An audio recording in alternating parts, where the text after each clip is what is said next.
দর্শনের প্রমুখ মতবাদ আমরা দেখতে পাই, দার্শনিক যে মতবাদ আমরা দেখতে পাই, যেমন ন্যায় দর্শন, নৈয়ায়িকদের আর যে মতবাদ সেটা আরম্ভবাদ বা অন্যথা খ্যাতিবাদ।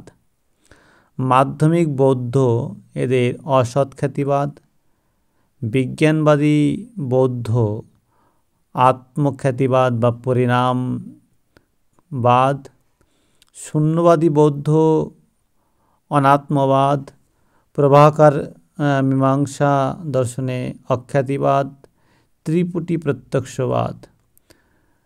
কুমারিল মীমাংসায় বিপরীতাখ্যাতিবাদ, জ্ঞাততাবাদ।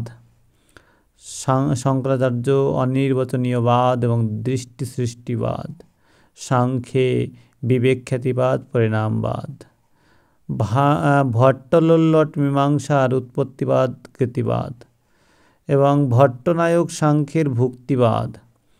শঙ্কুক ও ন্যায় অনুমতিবাদ, জ্ঞাতিবাদ।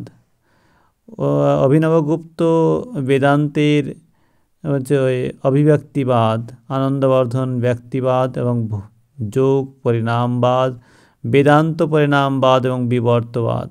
এইগুলো মতবাদ আমরা বিভিন্ন দর্শনে দেখতে পাই।